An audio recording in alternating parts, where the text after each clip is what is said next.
Not bad. Triple toe, double toe, and then a fall off the end of it, which was absolutely unnecessary and uncalled for.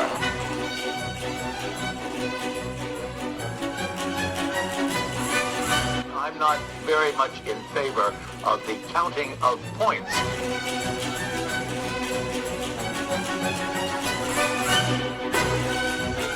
Does it work for you? No.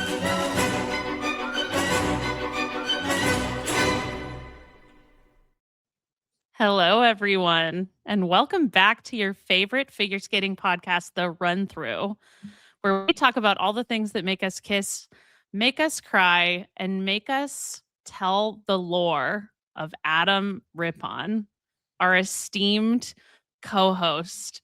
I'm not Olympic champion Sarah Hughes, and I'm not your real host for the day because the host of this lore, the storyteller, if you will, is Ashley Wagner. I want to throw up. She is nervous. I'm so nervous. Okay.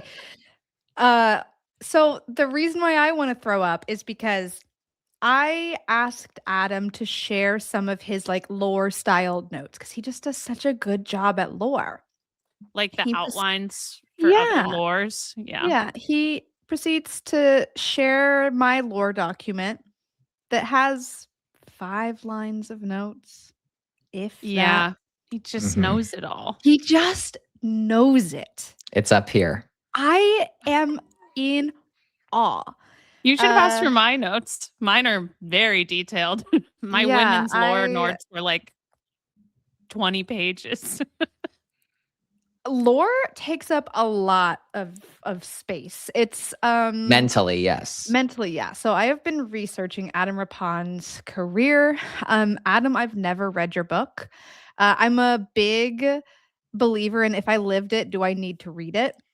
Completely. Which is why I haven't completely read this book agree. either. I'm like, I lived it. Now, I listened to your audiobook on like 1.6 speed. So I feel like now I actually good. am caught up mostly. Wow. Is it like sort of jarring to hear my voice in real time now? Yeah, you're speaking so slow.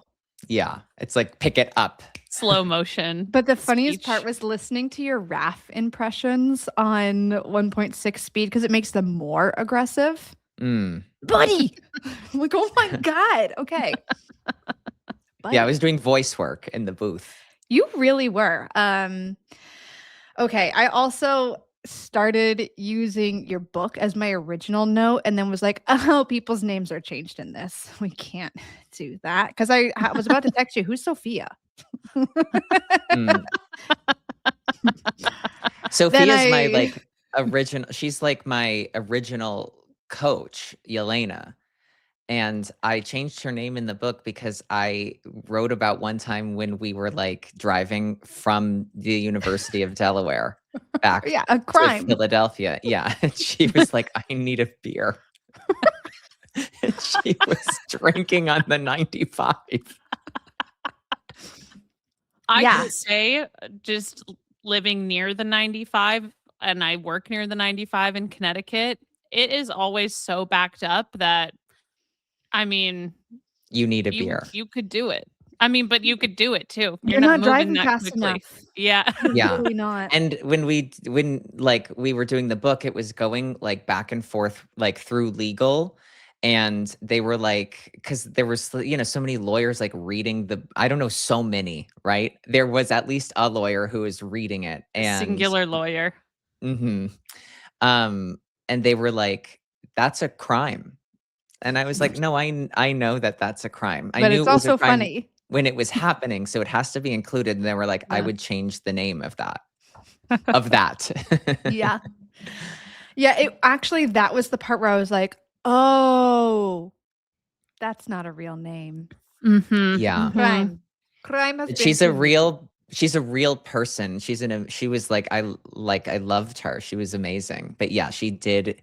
And when we were on the 95, like Sarah said, completely backed up in traffic. She's like with the Heineken, like, what a long day. And there's like an 18-wheeler. So refreshing. Oh, it probably tasted amazing. There's an 18-wheeler that's like, like, lady, and she's like, cheers. Cheers. Well, okay, let's dive right on in. I'm going to ask you to fill in some parts because I think Be the my best honor. expert in our lives is you. Mm. So Yeah, it's Adam is the November. best expert on Adam's life and on Ashley's life. Exactly. That's what I'm Mhm. saying. Is Yeah. he is the expert. He lived it for both of us. You don't need to read my book either. So it is November 11th, 1989. 11/11/89. The password on my phone for many years. It was to even attest to that. Yes. Yeah. We're in Scranton, Pennsylvania. Yeah, Mercy Hospital. There she is.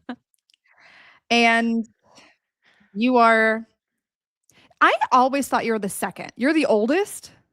Yes. I Why did you think I was the second? I get really hazy on whether or not you are older or Tyler is older. Because sometimes Tyler's Tyler's energy and the third. way you talk about him makes him feel oldest. I feel like he His- gives Ty is second. Oh, okay. And Brady is third. Yes. I have it written out as Adam, Tyler, Brady, Jordan, Dagny, Sawyer. Correct. Yeah, so Adam is one of 6 children. Mhm. And that already kind of sets the stage for a chaotic life. There's a lot of kids in the house. There's a lot going on in this family. And in Adam's book, he describes this desire to start skating. And this is my favorite story I've never heard you tell me ever. And so your desire to start skating comes from inspiration that you see on a popcorn tin can. And there is this woman who is, I would imagine it's like one of those 1800s, like floor length black Yes. velvet skirts and the button up, maybe with a little bit of fur around the collar. And then she has a muff. And I can see the hat and her extension. I see it. We have all seen this bitch. Yes, we have. I'm going to call you out on one thing. In this book, Already? you say, yeah. In this book, you say, you know, the popcorn tin cans that you give out as a gift. And I've given out a few of them myself. I have never gotten a fucking popcorn tin can from you, and I feel slighted. Okay. You out here I giving think- out popcorn tin cans? Well, that was really a go-to gift for like the teachers at school. That's like fair. what would a teacher at school want? Yeah. Cheese popcorn. She'd Can want I say caramel something corn. about the popcorn tin? Which Yeah. is that Please. I learned this story as a researcher when I asked Adam why he started skating. And that is actually how I learned what a muff was, because I grew up in the South and I was like, I don't know what that is. And he Yeah. described it to me. It's for people who are listening who don't know what it is. We're all doing the motion that you do. But A it's muff basically motion. like Yeah. you've seen it without knowing what it's called. It's a little like fuzzy sleeve that you put both hands into together, like they come It's a together tube. inside of it. It's Yes. a tube. It's a fur tube to keep And your also- hands warm. When my book came out, Sarah gave me a muff. I did. And it's Oh my the only gosh. muff I've ever received.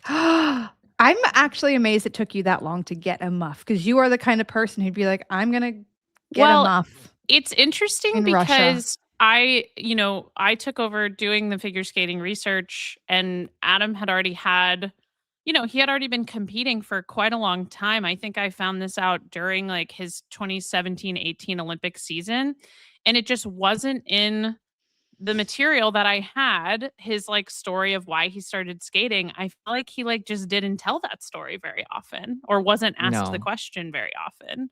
And so I think that his love for muffs was, dare I say, reignited by the retelling of the story. His love for Yes. fur. Yeah, Well, that's where yeah. it started. My affinity. No, well, as soon as I heard that, I was like, okay, that makes sense. It makes sense. Yeah. Okay, so you see this woman, she's fabulous. She's on your popcorn can, and you think, Mhm. I need a bit of that. Mm. And Mhm. it's less because I know you, it's less about the act of what she's doing and more about the full experience. Like that is what you want. And so give us a little bit of a snapshot. How old are you here? Where exactly are you? Because you weren't in Scranton for this moment. No. So I was born in Scranton. That's like the big city. The electric city, you might even say. I live outside of Scranton Clark in a Summit. town called Clark Summit, correct. Mhm. It's a town of less than 5,000 people. It's pretty small. And I was maybe about like 7 years old when I saw this popcorn tin. And every winter they would like flood over this baseball field. And we have a lot of farm league teams. So it was at the time they were called the Red Barons, but now they're called the Yankees. So like they changed out the farm team. And so they would flood the baseball field, and my mom would want to bring us skating every winter. And I just like could not get my head wrapped around it. Like I just couldn't care less until I saw this popcorn tin and I went, I can be like this woman who's wearing bones as blades And a muff. and pelts as mittens. Yeah. I mean, it makes complete sense when you say it like that. Of course. Don't you want to go skating now? Yeah. Okay, so that's how where old we are are in you? time. I'm about 7 years old. Okay, so you're about 7 years old. Now you get out onto the ice. None of this ends up going according to plan. The muff, not No. present. You had described an outfit that sounded really cute. That's not present either. And you hate skating. Hate it. Yes. Why? Why did you hate it so much? Because I'm bad at it. I don't like to be bad at things. Okay. At 7 years old, I have no tolerance for inexcellence. Right. I don't The have- I don't time- perfectionism is Yes. really It's rooted. thriving here. Okay. Yeah, I was a perfectionist as a kid. I remember one time, because I would watch the Wonder As a Years kid? as a kid. Right. I'll log out. But as a kid, I remember watching like the Wonder Years, and there's this one episode where Winnie goes into the closet to like see what her score is on a test because she's so nervous, and she gets like 100 and everything's all good. And I'm like, I'm gonna do the same thing because I was nervous about getting the score on a test. I go into the closet. Not my first time getting out of it, but then I read the test and it says 97, and I sobbed. Oof. So Ashley, Okay. take it away. Okay. Well, so you hate skating and then you end up returning to the ice, actually. You give it another go. What leads you to be like, we'll try it again? Well, what How long leads do you me? go in between? I coming go back and Like trying? 3 winter. years. A winter. Yes, I'm going every winter, and it's just like all I want is a soft pretzel and a hot chocolate, and I Yeah. just want to like Don't we get the all? hell out of there. Check in, check out. It's the experience. You want the full fantasy. You don't want the thing quite yet. Yeah, and I don't want to be like falling around and wearing a plastic boot. Like, come on. I even Who knew does? then. No one does. And so there is this like a kid in my class who's having a birthday party, and there is a new indoor rink that's been built in Pittston, Pennsylvania, called the Mm. Icebox. And so the rink is built, and this kid in my class decides they're going to have his figure skating birthday party, or like a skating birthday party on a public skate or something. So I get invited, and this is the first time where I get onto the ice and I see other kids like my age who are in the middle doing stuff. And also like I'm a little older. So like I'm making it around the rink, and it's not like minus 50 degrees outside. So I'm like, this is more tolerable than skating outside Right. Remember, he's been skating Montage Mountain. outside in the elements this Mhm. entire time. And if Adam Rippon is anything, it's a curated experience. And as soon as you throw in the unknown of the outdoors, Of he's anything. out. Yes. He doesn't want it. Uh-uh. So this birthday party essentially leads you back to the ice. You start up in your rink's learn to skate program with your brother, actually. Mhm. Which brother? Tyler, Ty. right? Yes. What was his problem? Why didn't he take off in the sport? I remember that like when What was we his both problem? What was his problem? Yeah, what Where was do it? we Why start? didn't he Right. become an Olympian? Yeah. So I remember that we started at the same time because, there's so many of us that it's just easier if you like, oh, why don't you do this too? It's just like 2 kids, 1 activity. Right. Herd mentality for sure. Of course. And when they found out, like when I started taking the group classes and so did my brother, the like figure skating program was an ISI program. And I got the group lessons was like part of like a birthday present that I had gotten of like, you're going to get the group classes because I kept asking to go back to the rink. And so when I started taking the group classes, they saw that I had a brother and the figure skating coaches were like, you both should skate. Like get them in the skating program. Like they need to skate. The reason was because the state games, the Keystone State Games were coming up in February and they wanted to make sure that they won the club team trophy. So they wanted to get as many people as possible to like compete at the ISI state games. And so we were basically like solicited.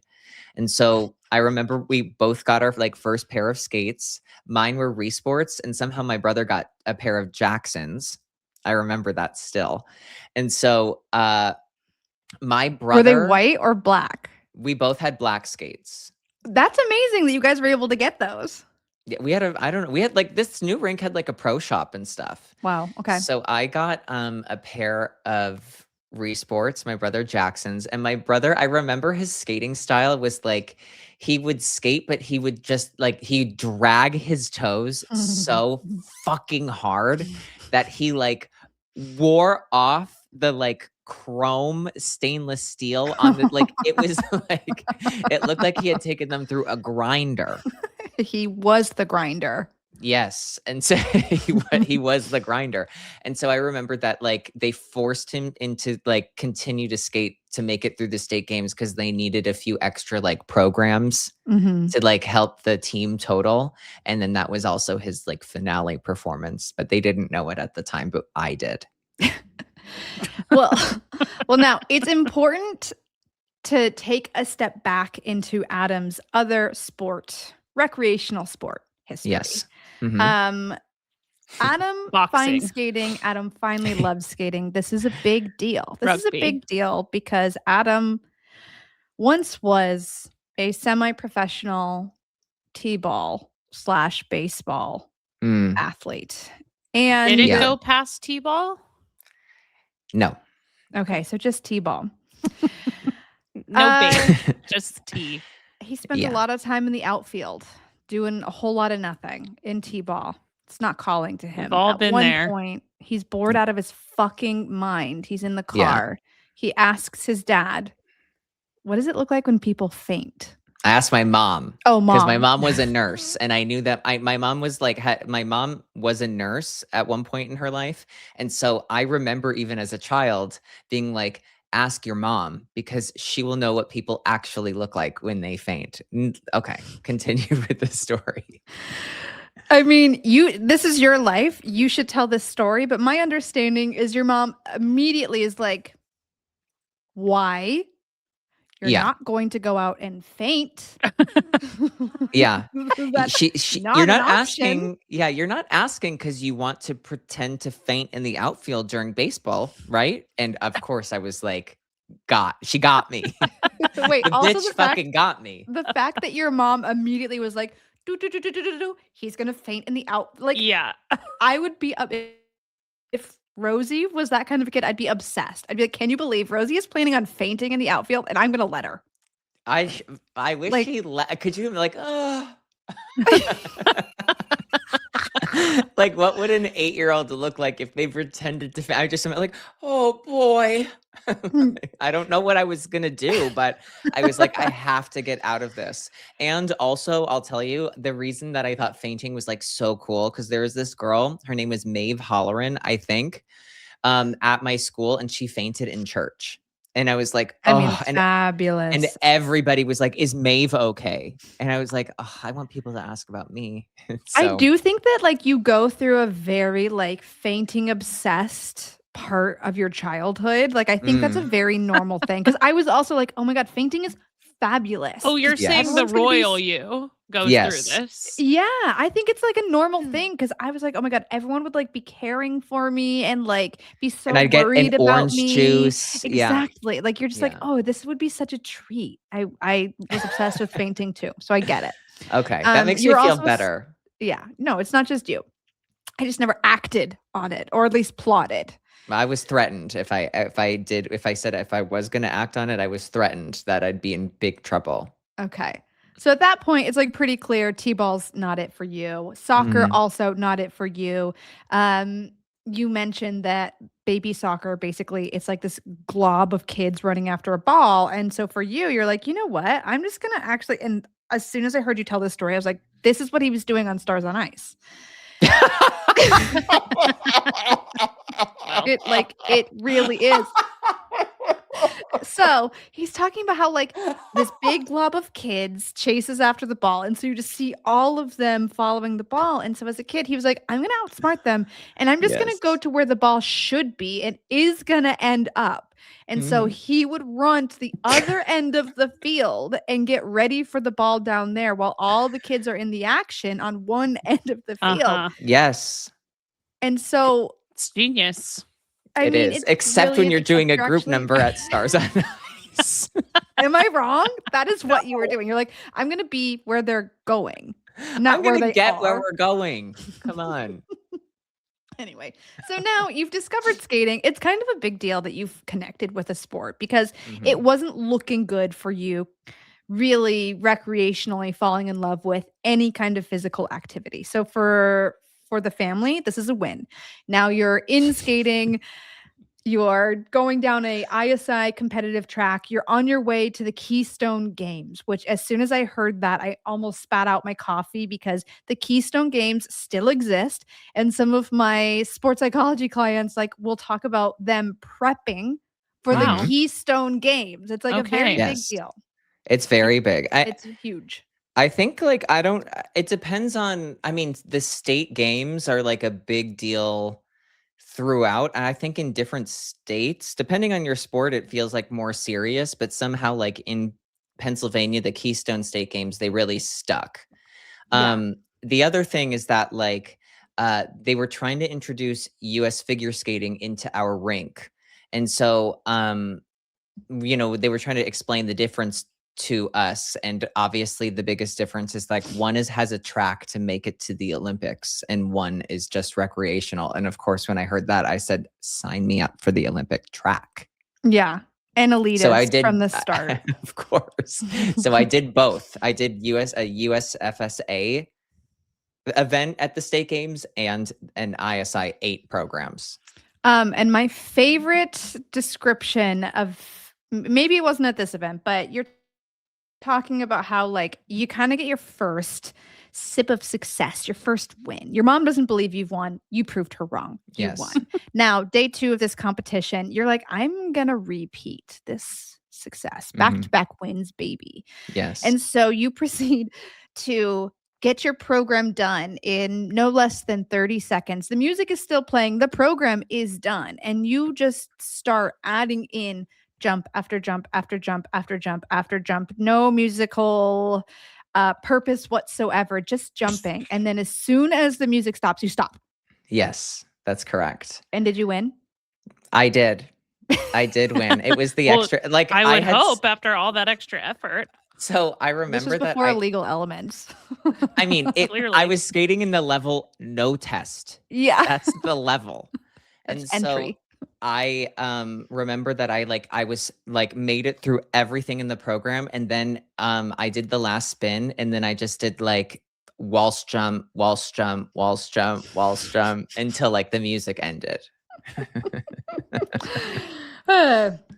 Okay, well, so these are, I wanted to paint a picture of Adam's formative years just so you could kind of understand who he is as a person, because I think it's really clear from the beginning that I would describe you as an overachiever, someone who will curate their own life no matter what. You will create the vision that you have for yourself and you want to experience that. And if it is bootleg, you don't want it. So There we are. Now, from 2000 to 2007, you start working with Yelena Sergeyeva, right? Correct. Yes. It like outside of Philly. Mm-hmm. What rink were you at? I was at a collection of a bunch of them. Okay. And so I remember that when I first started skating, I was skating with some like local coaches from my area. And all of the competitions that I would go to were either like in Philadelphia, like the Philadelphia-ish area. And I remember that I did a competition at the Stadium in Haverford, Pennsylvania. And at the Stadium, there was a brochure for a coach that she was like doing some sort of like little like seminar or something. And her name was Yelena Sergeyeva. And my mom was like, Russian coaches are good. So well, your mom's also coming from the world of dance. So it's like elitism strikes again, where you're just like, yes. they're the best at what they do. And you know what? Pretty true. Yeah. Similar to how you started off my lore with my move history, we're going to start off your lore with your coaching history. Oh boy, it's about as checkered as your own past. So from 2000 to 2000 in the Philadelphia area, you're working with Yelena Sergeyeva. Now, February of 2007 to December of 2008, very specific dates. You're in New Jersey with Nikolai Morozov. Correct. From there, January of 2009 is when it's made official to the end of 2011 season. You're in Toronto with Brian Orser. Yes. From there, you're missing the United States and you come back stateside. And June 2011 to September of 2012, another really specific set of dates. You're in Detroit with Jason Dungeon and Yuka Sato. And then finally, 2012 to 2018, you make it to Lake Arrowhead and Los Angeles in general with Raphael Artunian. So I didn't realize how much Russian coaching, or I hadn't thought about how much Russian coaching you'd had in your life. And it makes sense why you could navigate Raphael so well. I'm like, just want to put that out there. Oh, did you not realize that? I mean, you didn't really know me when I was skating with Yelena. You didn't know me at all when I was skating with Yelena. No. Yeah. So, okay.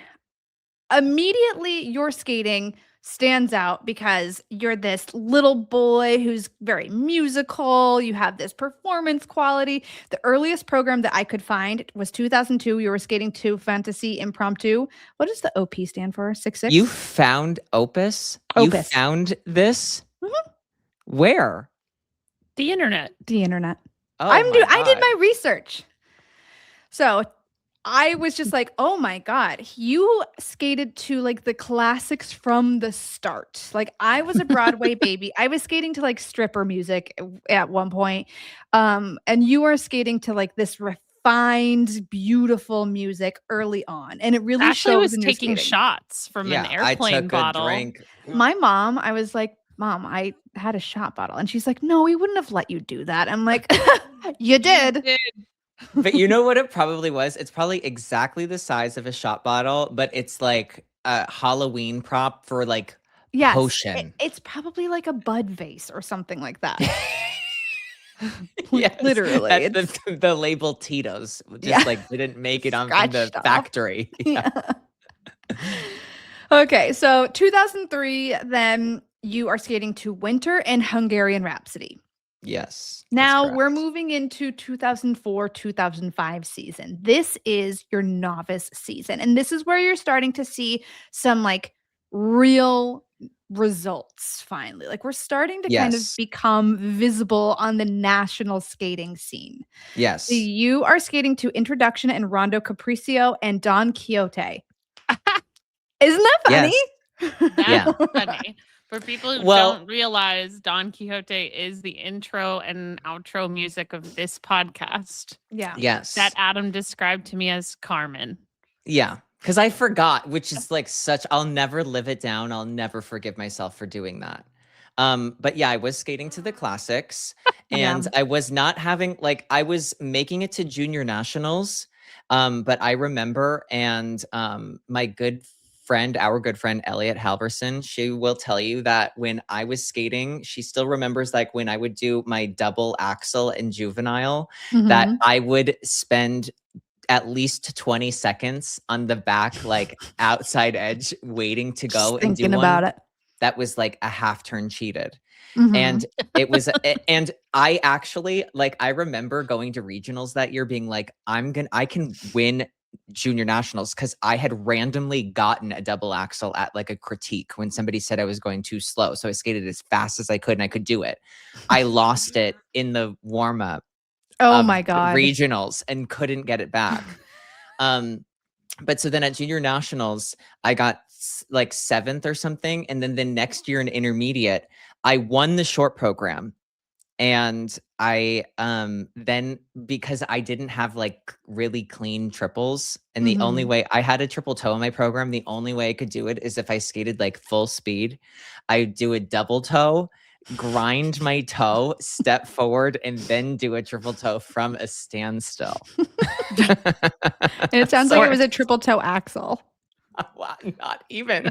I was dedicated to doing the proper technique. And so I stayed backwards, and it would be like, it was so bad. So obviously I literally dropped like a fucking rock in the standings. But then the next year I like randomly got my triples in the middle of my novice like season. So And this is your but novice debut, right? So yes. okay. So now you've gone through like the regional sectionals, you've qualified for your first nationals in 2004, 2005. That was this Portland? No, Yes. Portland. Yeah. Okay. So we're a newbie on the scene. This is our first nationals experience. You have your triples now, they're fresh. And we end up second at US Championships. First place, Austin Kanalikan. Mm-hmm. Second place, Adam Rippon. Third place, William Brewster. Yes. And I believe fourth might have been Elliot. Elliot. Yes. Yeah. Mm-hmm. Now, he's the new it guy in town. He's sent to Triglav Trophy, which is going to be your first like major international of your career. Now, when you are assigned Triglav Trophy, how does this like change how you see yourself in your skating? Yeah, because now I'm like, I did it. You have the Team USA jacket. That's exactly right. I feel like I did it. Now, this is easy. I remember being like, it's like, it just. How old are you at this point? 15. Okay. I did it. This is easy. I did it. I'm done. This is easy. I'm done. I'm done. Now I just coast. Yeah. I just coast with this inconsistent triplets all the way to the top. I'll just coast. You want to know how I skated at the Triglav Trophy? It's actually important.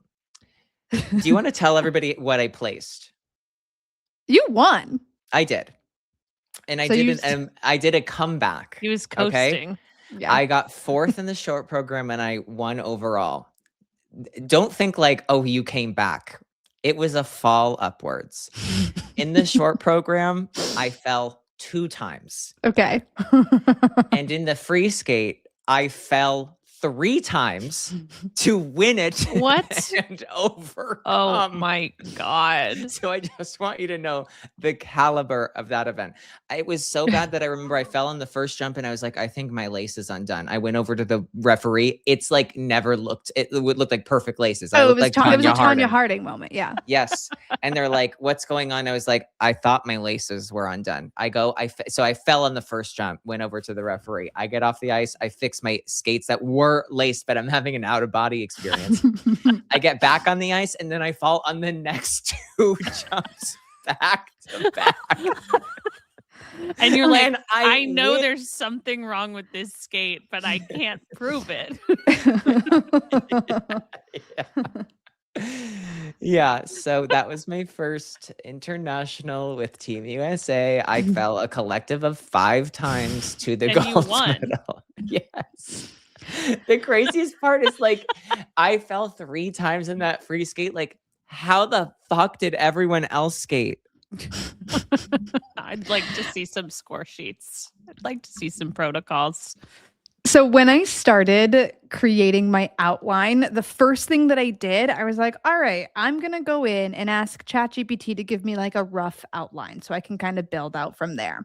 And you know how ChatGPT is, first of all, cringe AF to use, but also like the way it talks to you. At least mine is. I hate mine. It's very girl boss. I hate it.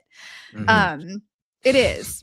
And so it spit out some things that I left in because I just thought it was so funny how it described Like phrased it. I Yeah. don't have this experience with. I don't talk to the robots. I need I don't to speak. We have don't a speak. conversation with You them. We don't don't speak.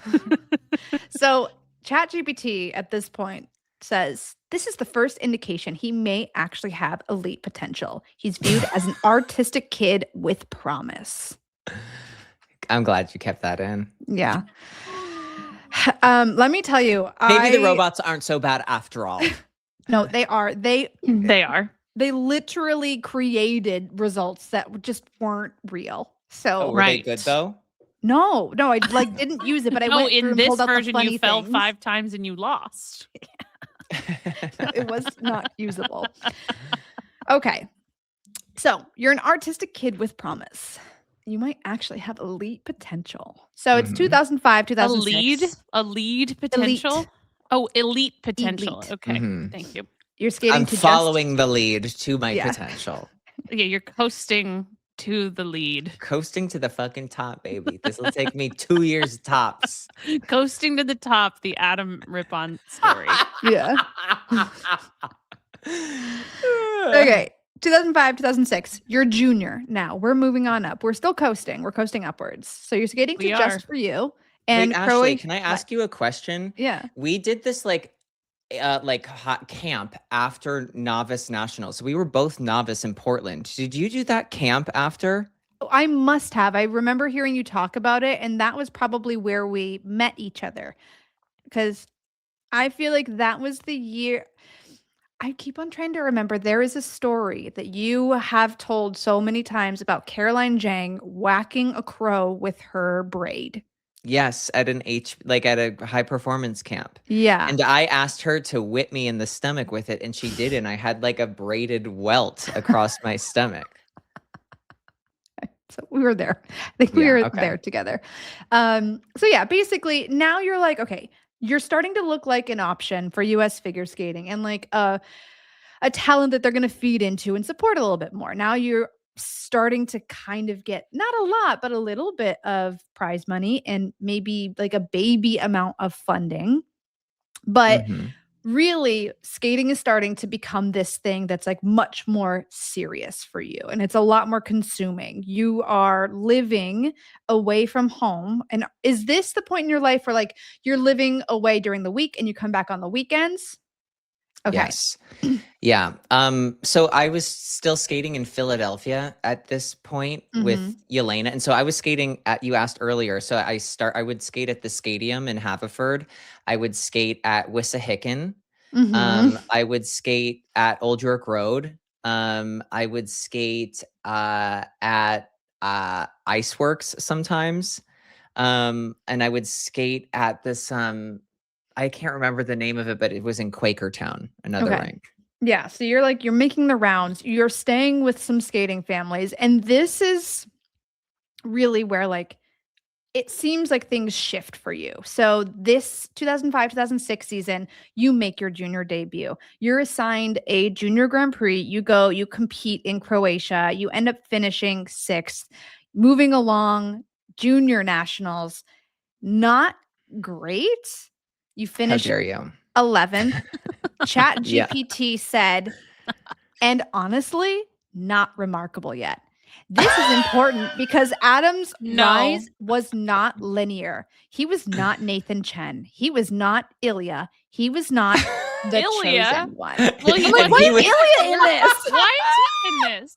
Like, why are either of these boys in this? They're like 10 years old at this point. Not even. Exactly.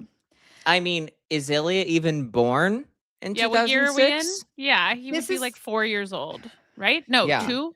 How old is he right now? I don't know. 21, 20? I haven't Yeah. committed that to So memory. he was born, but not by much. Like, why is he Yeah, in so this? I He's was still better wet. than him. Well, At you were this not matter the how old. chosen one, At according to this point, you were ChatGPT. Truth. not remarkable. Yeah, no. That's Okay. harsh. It's really All right, hard. I'm heated.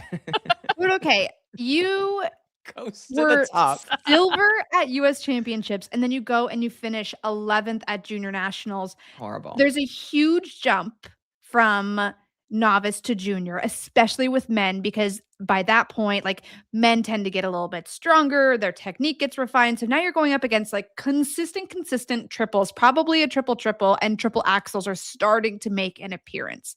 But for you, 11th at Junior Nationals, what Who happened? won that junior nationals? I did I not do know also that. want to know what happened. Stephen Carrier? Yeah, Steven Okay. won. He did a triple I axle. Sorry, I expected Adam to just know that from memory, Ashley. I do. Yeah, I when he's assumed that you'd low, write I'm that like, down. no, we're not. Yeah, gonna, you're like, well, we don't need to know who we won. don't need to Well, know. so something else that's important. It's like this is what taught me to be careful what you wish for. Why? And so I had a goal for myself at this nationals, and I thought if I achieved this goal, that means I did very well. I know what you're going to say already. Doug Rosano was 4th at junior the year before. Okay. And I said, I want to beat Doug Rosano. I want to beat Austin Kanalikin. He was the novice champion. And I want to beat William Brewster. Those are the 3 people that I was like, I want to beat them. And that's like my that's my goal. I was 11th. Douglas was 12th. Austin was 13th. William was 14th. Yeah, you Goal got to check. coasting to the top. You've got to put more qualifiers on it when you make a wish like that. Yeah. Oh, that's where be specific when you make a specific. wish. Right. Like when you're wishing to a genie, you need to be Yes. so Yeah. specific. The genie's going to find a loophole if you let them. That's what you always have to remember. And so this junior season is also so Sarah, you were like, I would like to see the protocol of Triglav Trophy. Go look for it because it's 4.0, 3.8. It's there is no protocol. This season is the first season that they're doing the new judging system at the US Championships and all throughout the season. I start this season and my coach and I at the time decide that we're going to protest some of the ugly like positions of the spins and stuff. And we decide we're not going to do that. We're not going to do that. And we don't look at the rules. She doesn't, first of all, she doesn't look at the rules fucking at all. I show up to the first Liberty and I'm missing a whole jumping pass. She just didn't want to put in, she said it didn't look right. And so she didn't put it in. I kind of support admire that, though. Yeah, I do support it now, but like, because I have some legs to stand on. Okay, well, now we've reached 2006, 2007 season, and this is going to be really what changes the trajectory of Adam's career. So still skating to the classics, 2 heavy hitters, actually, Masquerade Waltz and the Nutcracker. Oh, Yes. I know. love it. You got chills. Very classic. Yeah. But see, after last season, he didn't have a ton of international success to bank on. So he's not assigned to compete on the junior Grand Prix circuit. Remember, he finished 6th in Croatia. That was great. But as ChatGPT said, honestly, not remarkable yet. Honestly is what I left out. Honestly, honestly, not remarkable. Like it's such a cunt for saying honestly. I know, but then I'm like, oh shit, is this just a reflection of me? I have to say, I think that is what the robots are trained to do. Are you I writing hate that about them. Are you writing honestly into your queries to honestly, the robots? I hope not. I'm not. She won't be anymore. Now the robots are training her to like beat herself out of herself. No, I'm like, stop sounding like a cringe girl boss, please. Honestly, not remarkable. Okay. So you don't have any kind of international experience in the first half of this season.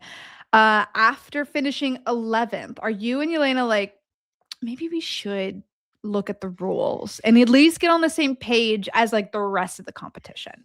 I would say after getting 11th, this is when I'm like, so I get 11th, and then and I was going to, like, I was skating a little bit at the University of Delaware and in Philadelphia. Like, Yelena and I were going to both places. And so I was skating with like Kimmy Meisner at the time, and she won Worlds. And this is where I was like, oh my God, like, people can be world champions. And so, and I was like, that's where after she won, I was like, okay, I have to like do this so differently now. Yeah. And so I remember that like I bought this notebook and I wrote down like everything I did on every practice. And I wrote down how many run-throughs I was doing. I wrote down all of this shit. Like, I wrote down everything. I took it so seriously the next year. And, Yelena, I remember that, like, I watched Carolina Kostner and Shizuka Arakawa. I watched their footworks because they were getting, like, the highest levels. And so what I did was I learned their footwork sequences, and I learned the first half and the second half, and I would flip them so nobody would be like, hey, is that the same thing? So I would do the end of Shizuka's and then the beginning of Shizuka's. And then in my other program, I would do the beginning of Carolina's, like, and the second half, like I would do Carolina. Wait, this is Carolina Kostner's. Brilliant. It is. Yes. Because I was like, Yelena's not going to learn how to do this. And so I'm going to have to figure it out. I don't know what the clusters are and stuff. Like, I'm not seeing a big choreographer. So like I would go on, I think I had to download. I don't even know if like YouTube was having skating programs. I had to download the programs and I would learn the footworks because I was like, these are getting the levels. And so I got the levels. But I was taking it really seriously. Yeah. So, okay, that starts to pay off because now you're making a little bit of progress. You end up finishing 6th at Junior Nationals this year, but who won that year? Elliot. Oh, this was Elliot's big break. This was the Beetlejuice program. Oh, right? yeah. Oh, the program starts with like a and you can like hear like a oh, yeah, it was amazing. so good. Yeah, Elliot wins. I don't remember who's on this podium at all, actually. So okay, there's and Ashley's like moving not along. Honestly, not remarkable. Honestly, not. Ugh. Okay, there's a bit of a rift now though, because 2006, 2007 Nationals, are you 17 at this point? 16, 17? Yeah. Okay, so we're reaching kind of peak teen, and this is something that can be really common with coaching teams, especially when they've had a baby skater that they kind of come up with, is they reach this point where you have been through so much at the same time. Now you're this teenager, it's starting to become a little bit, you guys are butting heads, and yes, it's not super seamless and easy and structured, and it just like isn't working anymore. So you also got charged at this national championships by her for the shame, specifically the shame of being at this competition. She charged your mother. Yeah, I got a surcharge for shame. I am fucking obsessed. You know why? Surcharge for shame is creative, unique. Oh, talented. It's incredible. Honestly, that is remarkable. Nerve-wracking. It is remarkable. So Yelena was a beautiful skater when she skated, but she was very not competitive. To the point where it's like she would have a double Lutz in her program and she'd be like, I'm taking it out and doing a spiral. And so I mean, that tracks based on what you said, where she was like, you're gonna just not have a jumping pass because it doesn't skip work. that one. Yes. Yeah. And so that was very her. And she just like really like in this like lead up in this year, she was kind of trying to basically get me to move away from her. Cause I think that she just felt like I don't know if I can't do this. Like, this is getting too competitive. And I remember that at Nationals, I skated my long program, and on the Jumbotron, they have like a montage of skating happening while the Zamboni is going on before the last warm up. And Shizuka Arakawa is skating, and she had just won the Olympics, and that was my favorite skater. And Yelena pointed at the Jumbotron and said, "You jump just like her." And I said, and I was like, "Oh my God, she's trying to like make me feel better about the way I skated." I said, "Oh, really?" And she goes, "Yeah, like a girl."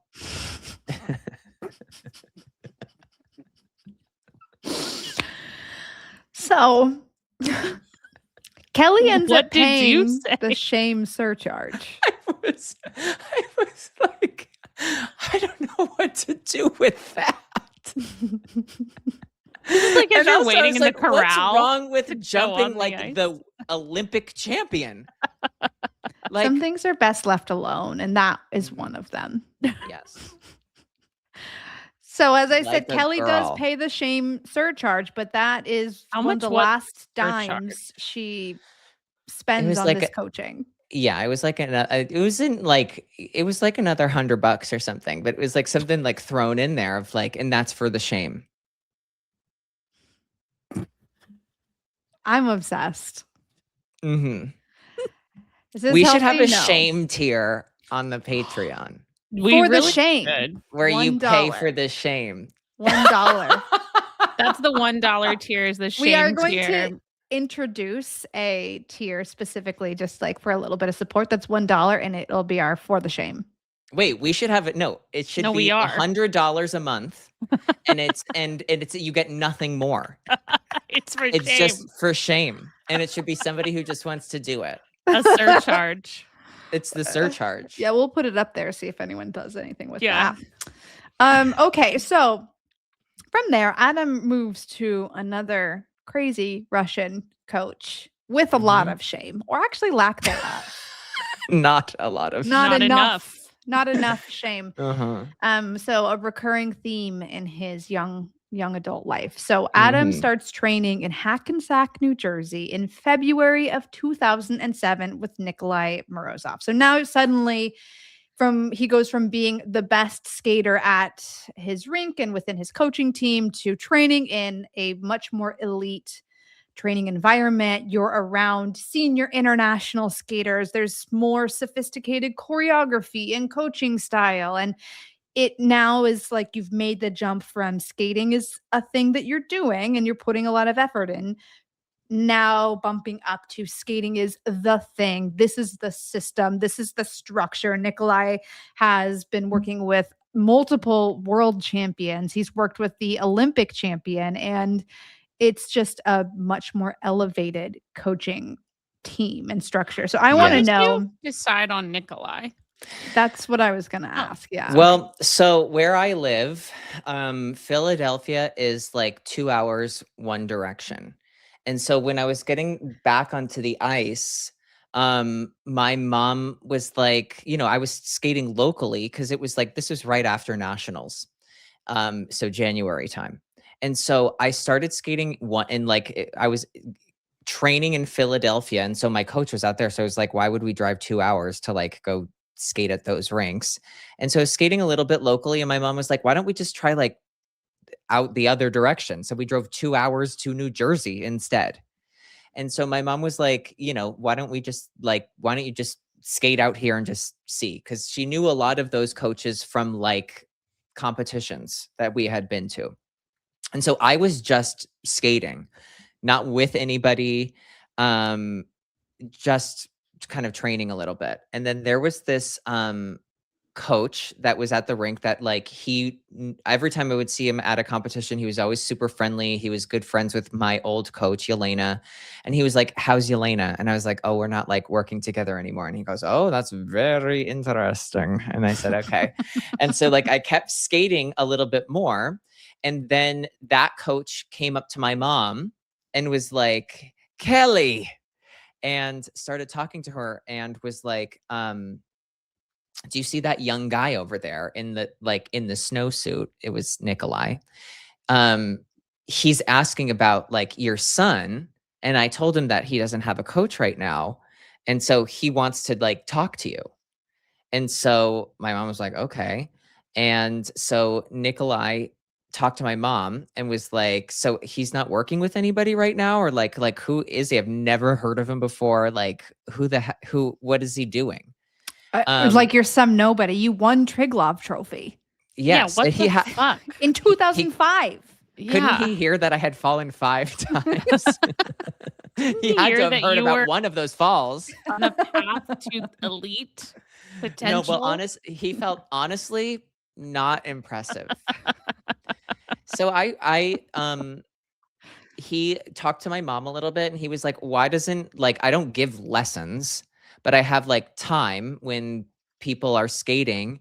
Why doesn't Adam come and skate like the sessions with Miki Ando and Daisuke Takahashi? He'll skate with my single skaters, because Nikolai had a bunch of ice dancers and single skaters.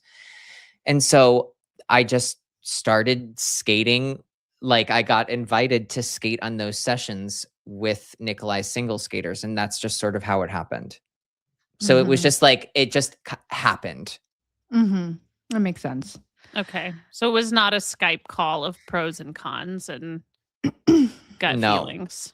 No. Okay. It was as soon as I got to Hackensack, like, it's like the Ice House has so many good coaches, and it has a lot of good skaters. So it was just like a good energy. And I think that's all my mom was really like wanting to, like, me to be around, and to see if, like, is there somebody there that, like, because she would recognize some of those people. Like, my mom doesn't have a skating background either.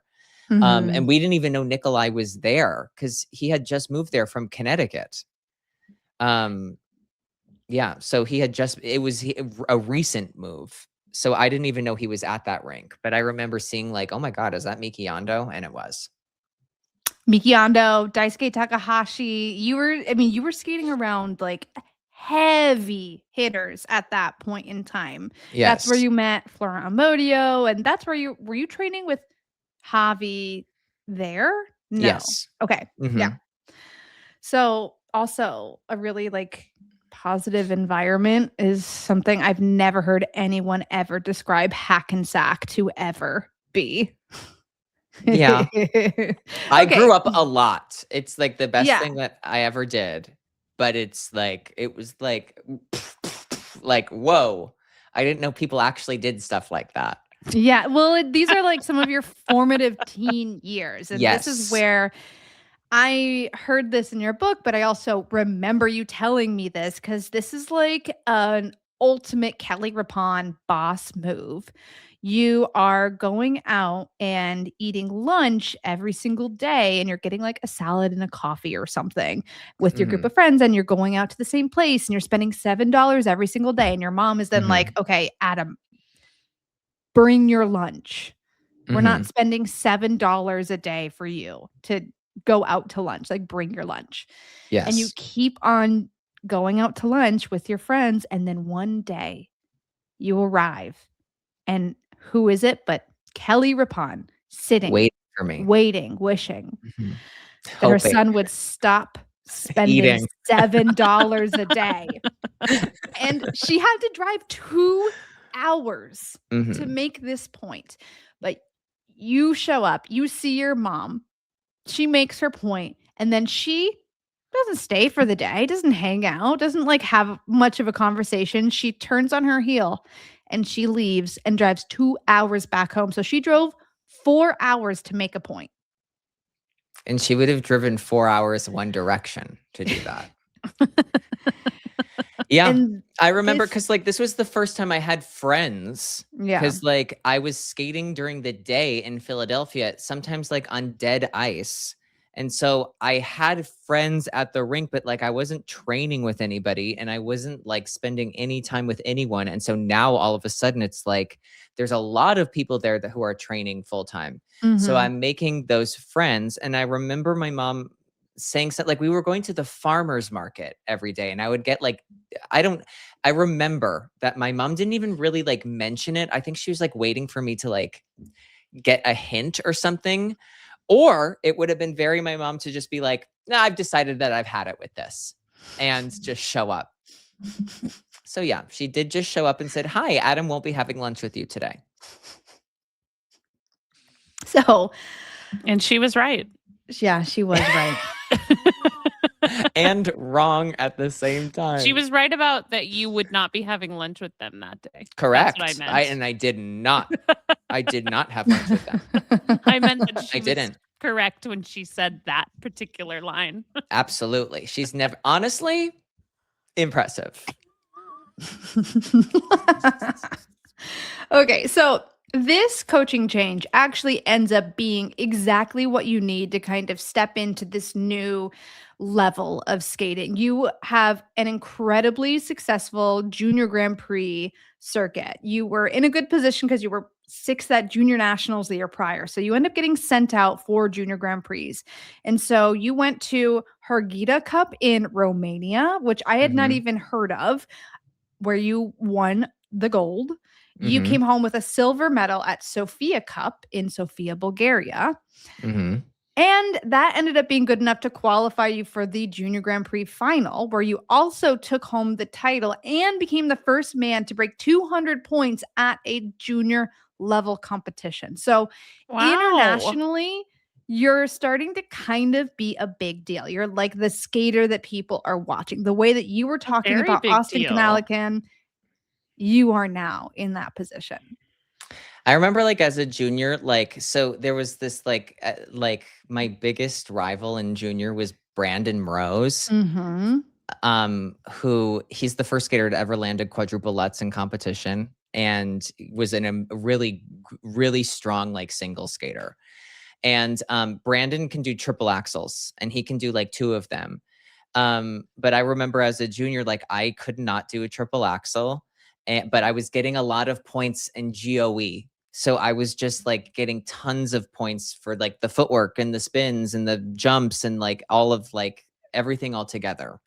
So that I remember that being like my big thing as a junior skater. And that competition. So at this time, my secondary coach, his name was Walter Rizzo, and that's Matteo Rizzo's dad.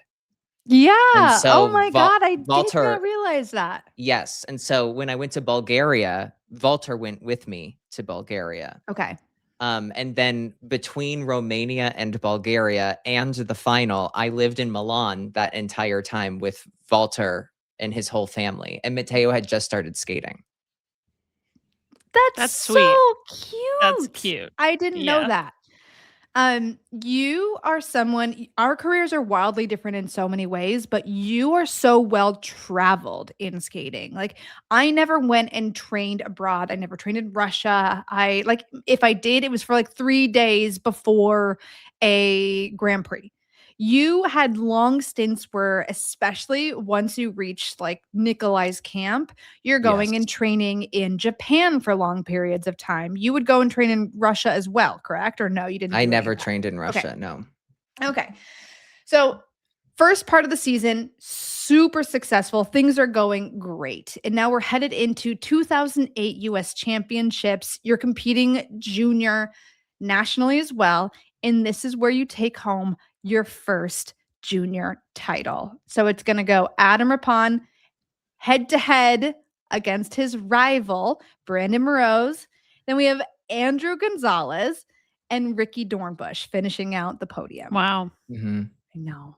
I loved going through all these names because I'm like, oh my God.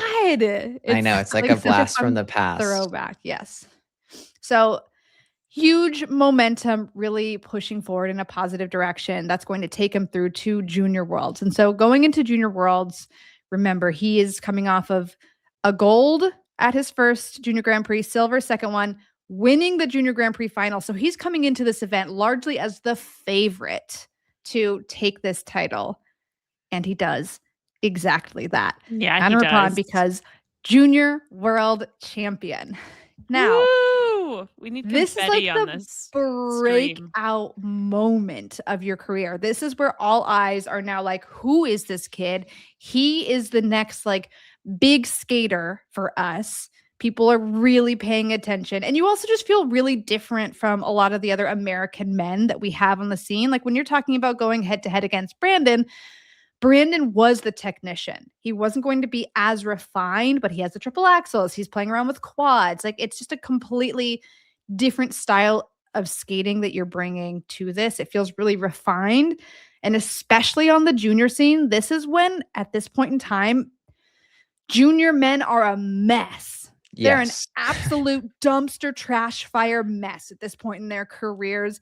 And you come out here and maybe you're not putting out the most technically challenging programs, but it's going to look expensive. It's going to look refined and elevated. And so Junior Worlds, Adam takes the title. Then it's Artem Borodulin from Russia.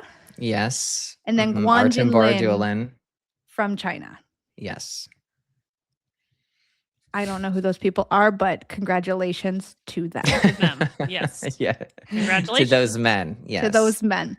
Okay, so like I was saying, Adam is starting to really stand out. He's starting to be recognized for his rip-on lots, where he has both arms over his head. He is one of the first people to be consistently using this because it looks beautiful when he does it. You will see 20 million young Russian girls copy this style, and it is going to be fugly.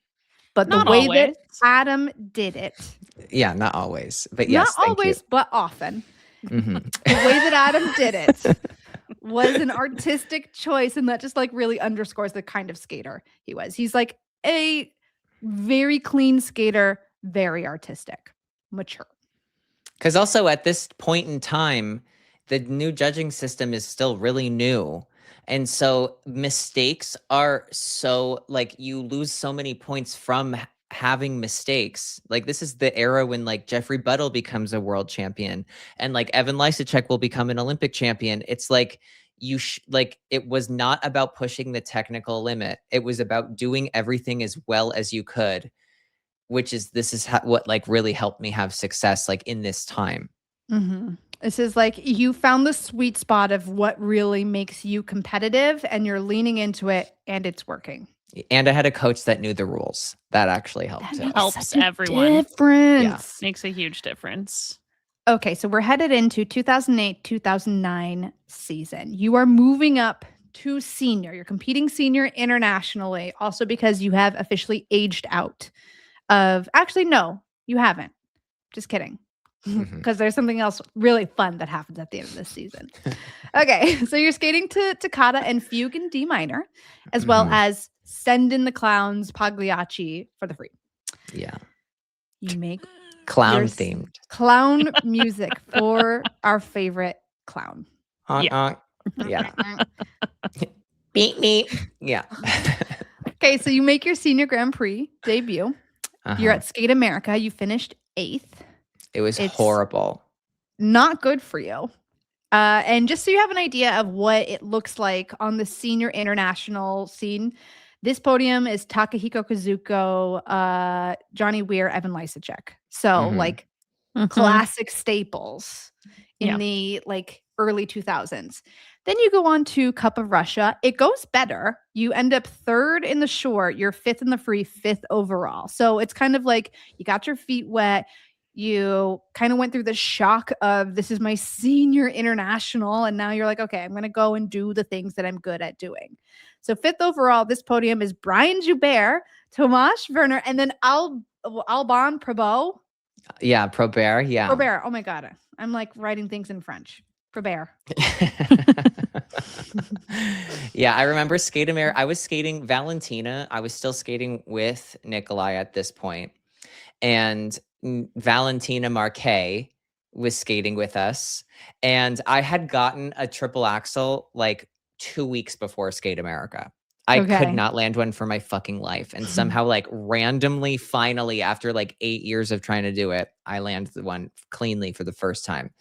And it just like clicks, but it doesn't always click.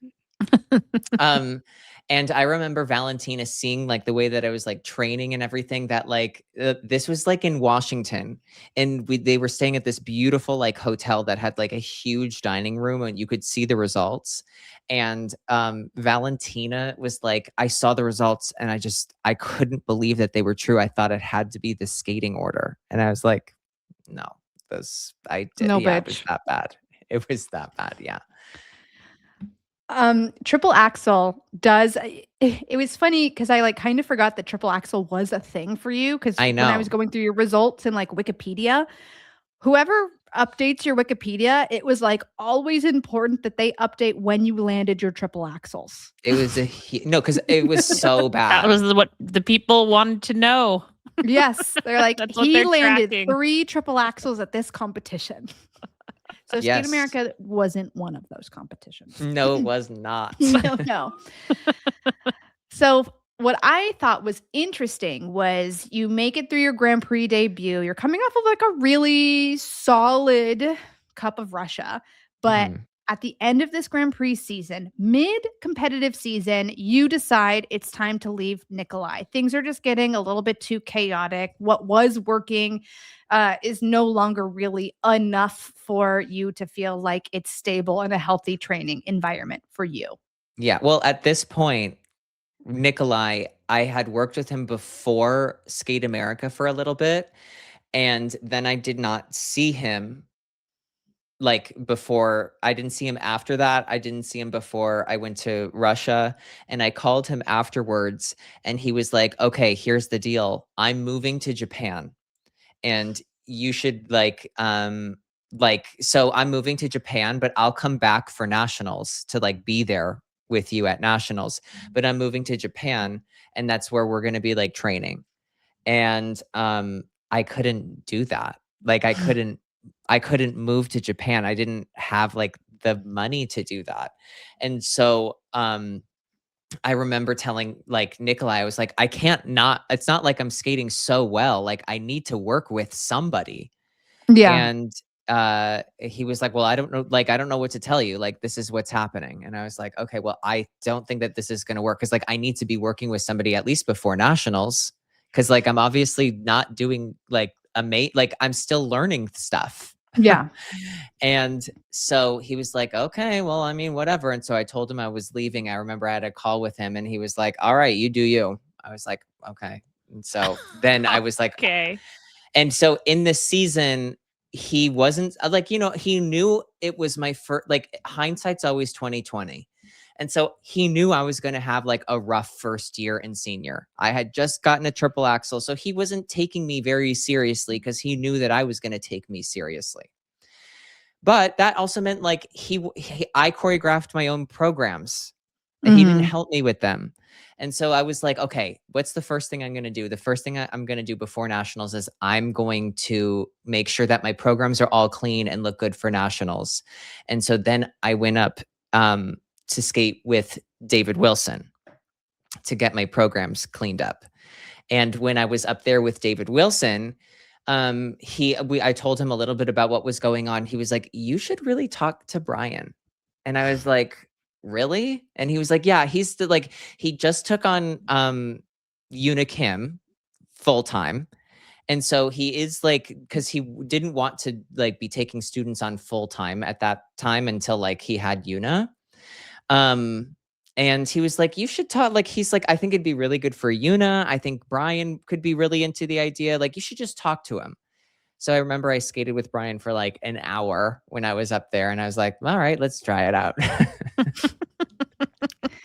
And so you didn't have the money to move to Japan, but you did have the money to move to Canada. It was a 6-hour drive. Yeah. It was, I mean, that's so much more accessible, right? Like the idea And of there's moving another to Japan, family that I can live with. I lived with the Houstons when I was in Toronto. So like if I moved to Japan, it was like I'd have to move to Japan, and like there was no way for me to like, and it's also a life switch. It's No, completely it's different. Yeah. It's Right. In completely a different. million ways. Yeah. You're right. Because then also it's like even to go to nationals would be like a $3,000 expense plane ride. At least. And so it's just that eventually becomes a problem even in Canada. Mhm. But at this time, it's still like I'm still living on the East Coast makes it so much easier and way more accessible. Yeah. Mhm. And so money is also a theme throughout all of this. Everything that you are making in funding and prize money is going back towards paying for your skating. Your mom is largely paying for all of your skating at this point. And so, like you said, money is something that can't just be thrown away. You can't just be like, I'll move to Japan. You can't buy an international flight like that to compete at nationals. As a good friend of mine once said, money tight. Money tight. Money tight. Which friend? I don't think you guys know them. It was my friend LaRonda. One time You we were were saying like, that in a way like it was like either a celebrity that said it or one of somebody us. we should know. No, but I remember one time I was with my friend LaRonda and she was like, we were all something like, do you want anything at Starbucks? She just looked at all of us and was like, money tight. Money tight. I've never forgotten it. It makes me want to cry direct thinking about it. to the point. Money tight. Money tight.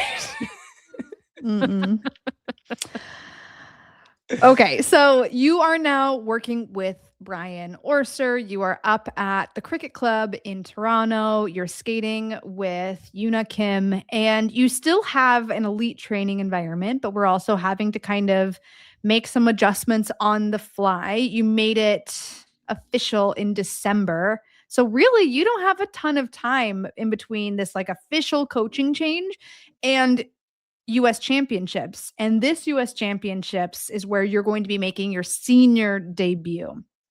So there's just a lot of change happening. And this is getting into maybe not like the golden era of men's figure skating in the US, but there's some really heavy hitters here. You go out, you make your debut, you finish 7th. Now, this is the podium. There's a lot of triple axels and there's some quads. We have Jeremy Abbott, who wins. We have Brandon Rose, your rival. 2 Colorado boys back to back there. Actually, was Jeremy still in Colorado at this point? Yes, he was. Yeah. Yes. All right. We have Evan Lysacek, who it's 2008. So he is on a track to become future Olympic champion. And then we have Ryan Bradley. So this is kind of like the Colorado dominance era right now, which is going to be really like technically strong. Was Johnny 6th? He must have, I mean, I don't have that note, but yes, I think he was. He was down there. Oh yeah, he had like the flu or something. Okay, so not in my notes. If it's not in the notes or the chat GPT, Does it even matter? Honestly, he was sick. Not impressive. Okay, so wait, it's sorry. a So solid this is debut. 2009, though, right? 2008, 2009 nationals. Yes. Yes. Yeah. Yes. Okay. Okay, so you do pretty well. You do good enough to get sent back to Junior Worlds. And so headed into Junior Worlds, it goes great. You win your 2nd Junior World title, and you are still the only person to this day to win a back-to-back Junior World Championship. So this is a huge deal for your career, historically for the US. It's another opportunity to look at what you're doing and see like, oh, wow, okay, Adam is a name to consider. He's a powerhouse on the junior circuit. But there's starting to be a little bit of skepticism here because the triple axle is still an issue. You don't have a stable quad. So people are starting to kind of question your technical potential as far as being a solid option. At this Junior Worlds, I landed all the axles. And the score I got was like, it was maybe the same or like a little under of like the score Johnny got at Worlds where he medaled. So this was like, that was like the big It's a thing big of moment. like, because Evan ended up not going to that World Championships. Johnny did, and Johnny medaled. And Johnny medaled, and I remember all of my my scores were very comparable to the podium at the Senior World Championships. And this is a big deal because this is the pre-Olympic season. So Adam is already competing nationally and internationally on the senior circuit. And moving into the Olympic season, he's coming off of a really competitive score. That being said, the question is still like, okay, he's an artist. And sometimes the triple axles are there, but are they there enough? Is he technically strong enough? Like, he's not out of the mix. He's very much in the mix, but it's important that this season goes perfect, perfect, perfect. Mm-hmm. All right. So it's 2009, 2010 season. It's the Olympic I don't think season. I just checked Adam. It must have Mhm. been someone else because Johnny didn't go to 2009 Worlds. He didn't qualify because he was so far Sick. down at The nationals. flu. Yeah, exactly. So I'm trying to think of. I but remember. I'm sure it was like somebody did a Do you? Can great you? job at 2009 Worlds and Do you like see the points? Like, does it at whatever? 2009 Worlds? Yes. Yeah, give me 1 second. I 'Cause was I looking remember- at Johnny's page just to see if he was there. Okay, yeah. You're talking about free skate scores or total scores? Total scores. So Evan won and he got Oh, yeah. 242.23. Okay. Do you know what you got? 222. I want to say. I think I remember. 222. So Yeah. like that you would have been in the top 6 at Senior Worlds then. Okay. So that is probably what they were talking about. Okay. That was the Oh, same I score even as think- Takahiko Kazuka got in 6th Okay. place. Okay. 222. Yeah. I think maybe the year before, like my score at that year was like on the podium the year before. I think. Oh. Like the that's- numbers makes shook out where it sense. was like, that's a good Yeah. score. Yeah, it was yeah. like top 10, like definitely. Yes, top you're right. Johnny Weir the year before was 3rd place with 221. Yes. There you go. That's okay. So that's it was then just now. not the same year, but it's like it's the same comparison. Mhm. Yes. Yes. Okay. There we go. Cleared up. Thank Okay, you. so here we are. Olympic Honestly, Honestly, not great. Not remarkable. Unimpressible. You're Unremarkable. you're doing your Jonathan Livingston Seagull program, which I fucking love. It's Me so too. so good. I don't think I've seen that. Oh my god, it's beautiful. I wish. When I think of like a classic Adam program, this is one of the ones where I'm just like, oh, it's so good. Yeah, this is one of my favorite ones. I remember my shirt was like green, and that the costume designer, her name was Josiane. Josiane was like, "What if we have like seaweed?" And so like I have like something coming down my What if we shoulder, do? and it's supposed to be like netting that like a fish would get stuck in, or like seaweed or something. Yep. I loved it. I never knew that. I just always mentally referred to it as the costume with the green things coming off of it. Yes, seaweed. Seaweed. Okay, so Seagull short program, concerto for violin and orchestra, free skate. Yes, Barber violin concerto. Yes. There we go. Okay, so this is where we start to learn that Adam has weak ankles. Oh no. Oh no. Oh God. There comes a We- time in everyone's life Where their ankles give out. where their ankles give out. Yeah. And it's actually it's like very cyclical. I didn't realize this, but then once I was doing all this research, I'm like, Adam has a cycle. Adam starts building up momentum, then his ankle cracks. He's injured, and then he has to rebuild. Mhm. So this is not the last time you'll see this happen to him. So he starts off, he has an ankle sprain over the summer. So he's headed into it was awful. Olympics. How did you sprain season it? Broken. I was doing a run through of my free skate in the summertime. I was skating so well in this summertime. Well, that's the And cycle. I remember that like I did this, I had like a hitch kick after the end of one of my jumps, and I came down, and when I came down on my thing, it like my whole body like crunched underneath landing my leg. Like when I landed on my foot, my whole like my coach was like, "I thought you broke your leg." I was like, "No, I'm fine." I did like one lap and was like, "I have to get off the ice." And everybody was like, "I can't believe he didn't break his ankle." Yeah. There's So a bad sprain. Horrible. a It horrific was sprain. It would have been better if I broke my femur. Honestly, bad Yes. sprains can be way worse than broken bones. It lingered forever, and it was Yeah. my landing foot. So like I couldn't do flip or lutz. Lots of time for Axel though. And you know what? Not that enough. Axel training time Still paid not off. enough.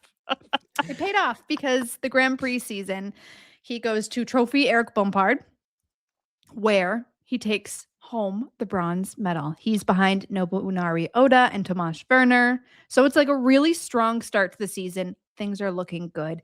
Ankle looking less sprained. Yes. Oh, but with Adam, he really does not want to do 2 solid Grand Prix. Just one. No, Just not one. at this point. For a little while, he's good for like a really good Grand Prix, and then one not great Grand Prix. And Well, it was always, I got like a lighter one, and then I got one where it was like everybody decided to like skate in it, where it was like Yes. Nobu decided to have all his quads, and Brian Joubert comes out and dusts off his boots, and he's out there, and then like the ghost of Ulrich Saukow is out there too. I'm like, can we get a fucking break? So it'd be like, I wouldn't even be that bad, but it'd be like all these people in it, and I'd be like, fuck these guys, come on, like let me get a second fucking medal. So he goes to NHK, finishes 6th. This is where the ice was too white. Yes. This is where we start to realize he's weak. Weak ankles. Weak retinas. Mindset. He's 8th in the short, 5th in the free, 6th overall. Oh, yeah. So this is where I left another Chat GPT.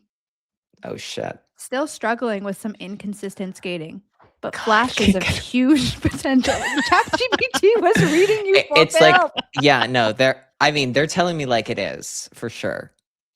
My cunty girl boss of a ChatGPT, but flashes of huge potential. Yeah, flashes. Huge. That's true. Flashes. Huge. Yes. Now, I also left this in. Okay. US Championships 2010. ChatGPT did this, not me. All caps. Heartbreak. They put it in all caps. I was like, first of all, fuck. Heartbreak. Okay. With this, I remember that like US figure skating was like over Johnny. They were like over it. They did not really want him on this Olympic team. I knew that they really wanted me on the Olympic team. And I remember in the short program, I nail a triple axel. We're at the US Nationals 2010. Nail a triple axel. It's amazing. I did the opening combo, no problem. And then I'm going into the Rippon Lutz. And I remember thinking like I tripped, and it was like a trip that still to this day, like I don't even think I can find it in the footwork sequence. Like I felt it. And as soon as I tripped, I was like completely taken out of like the program. I started smelling popcorn and hot dogs and was like, oh God. And so I go into the Lutz, I do a big old double Lutz. And I'm like, shit. I go and you just hear the, oh, and then I start to do the footwork. I fall in the footwork. It's like, you've got to be fucking me. At the end of the night, I got a score that was like a few points under Johnny's clean skate. Yeah, like they were pushing. And they were like, we'll give you another shot tomorrow. Yeah, like, right. You're not out of it yet. And I said, oh no. From my mouth. And you said heartbreak, all caps. Yes.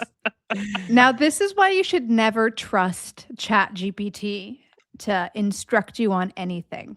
Okay. I'll tell you what it told me. And I don't. You shouldn't. Nationals context. Absolute chaos. Period.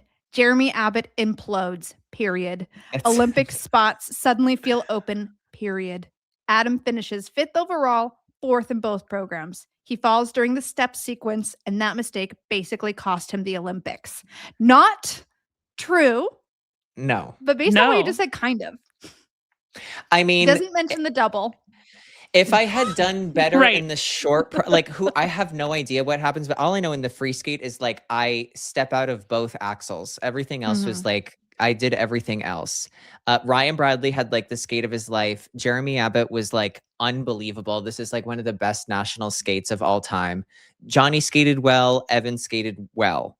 But Jeremy wins, then Evan, then Johnny, then Ryan, and then me. So it Mhm. was not like that chaotic. The only chaotic part was that like Evan was the reigning world champion and didn't win nationals. Yeah. Well, but like the Jeremy Abbott implosion Which is from actually ChatGPT. yeah, it's the and he went like won. No, implode is the wrong word to use. Explode. Explodes onto the scene.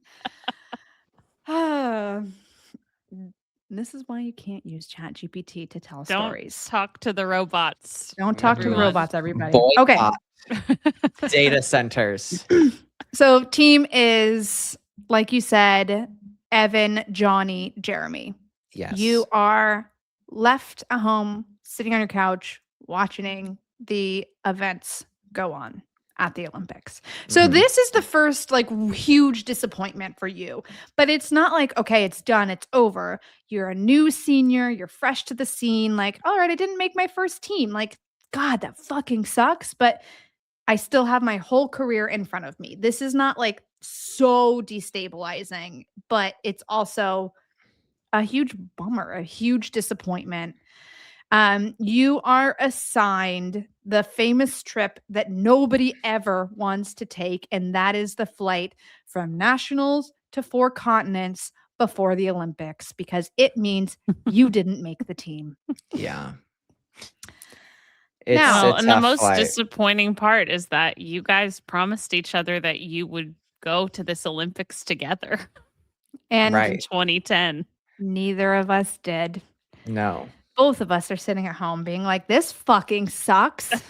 No, you were sitting at home. I was sitting on a flight to Jeongju. Like we were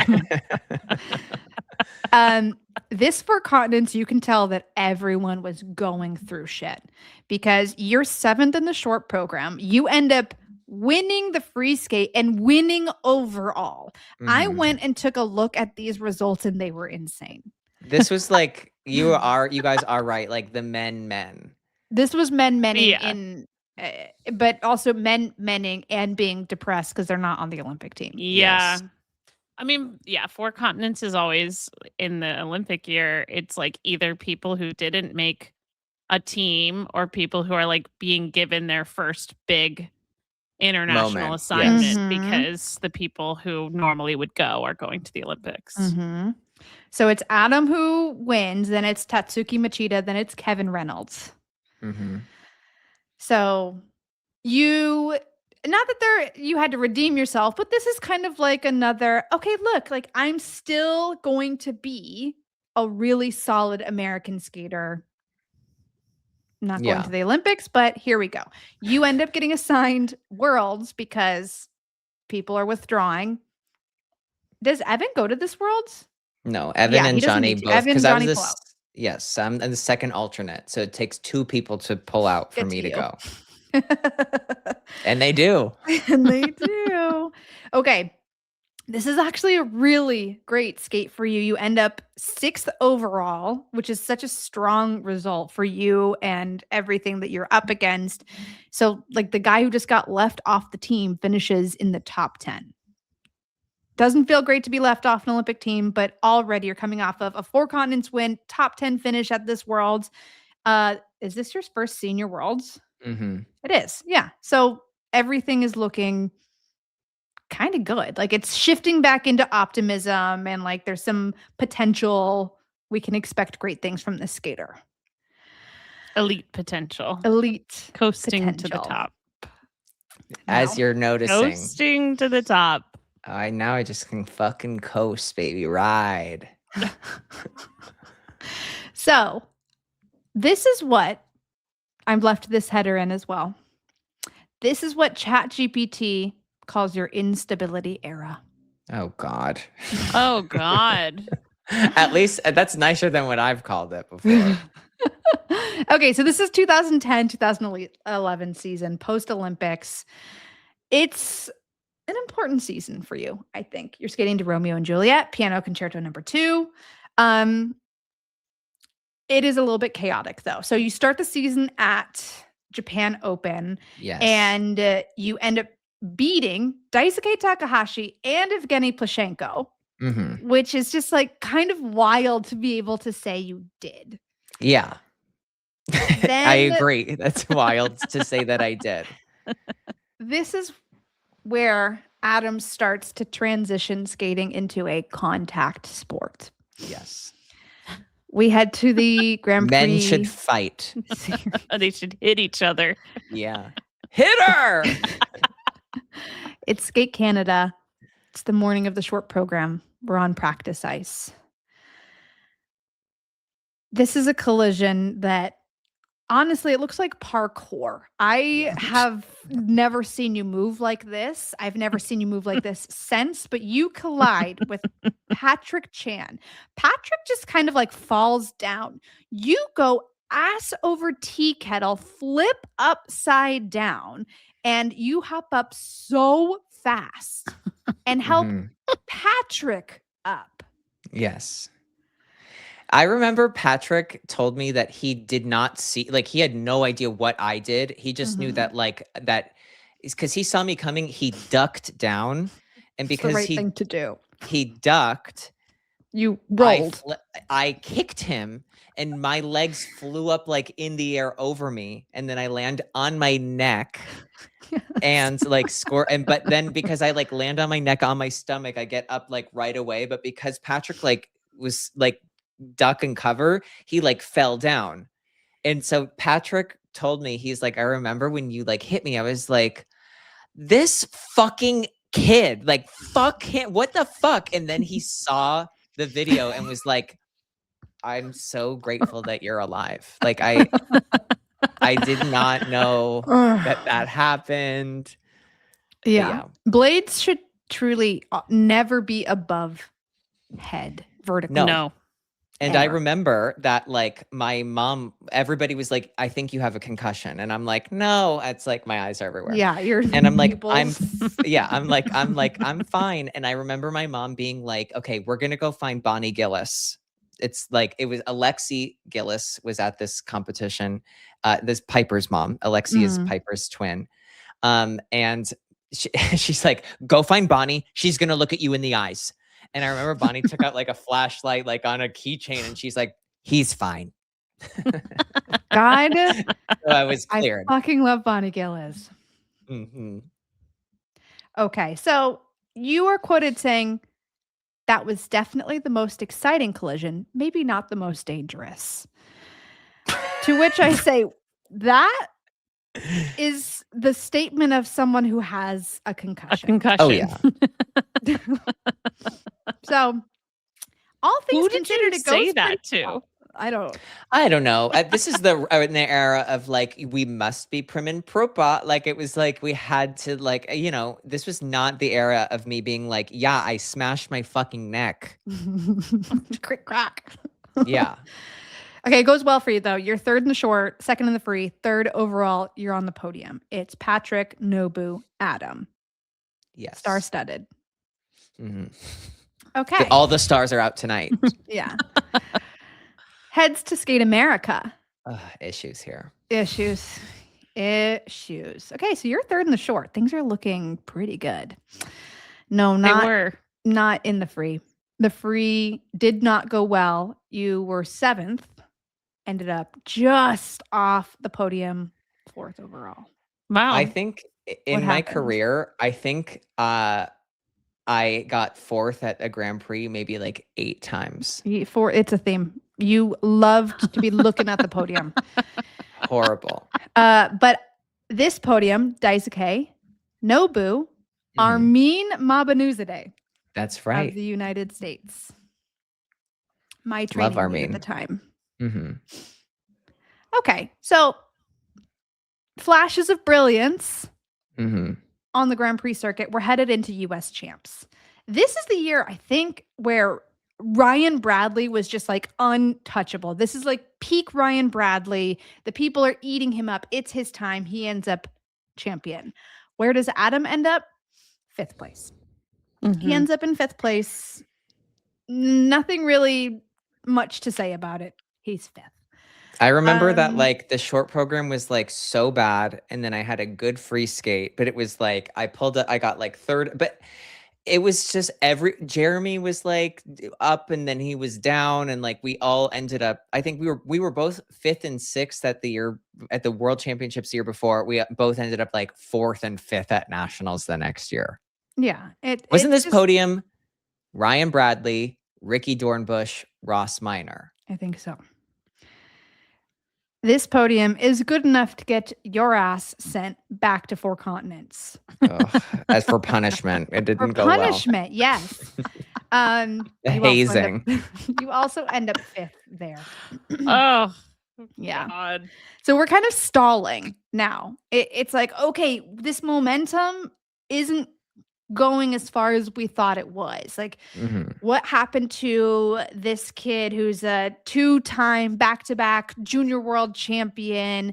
You know, he's done okay on the senior Grand Prix circuit, but something needs to change. So let's take a pause. Currently, you're working with Brian Orser and Gislan, right?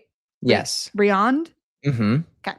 So you're working with this team, and it's a solid team. They have had a lot of success with many athletes, but there's also a little bit of an identity crisis happening now. Men's figure skating is changing wildly fast. This is where Patrick Chan is starting to gain some momentum. We have Yuzuru Hanyu on the scene. We have Javier Fernandez. So the quad revolution is here. And guess who does not have a consistent quad? This boy. Damn. So what has worked for Adam up to this point, being really lyrical and elegant and refined, like very PC heavy skating, is still solid, but men's skating has become so much more explosive and quad focused that the technical points aren't really supporting him the way that they need to. So something needs to change. And change it up, he does indeed. This is where in your book, I thought it was interesting. You wanted to work with Frank Carroll, but Frank was basically like, sorry, I don't have time. It's not going to work. Maybe you should actually try out Rafael Artunian. And Raf, it just didn't timing work out really at that point. He was away traveling in the spring, and he usually goes back to Russia. So he's not home. And you feel like it's time to shift. You can't work with Raf. Frank doesn't have time for you. And so you decide, what is the next best thing? What is within driving distance of Toronto? And we end up in Detroit. This is where you start working with Jason Dungeon and Yuka Sato.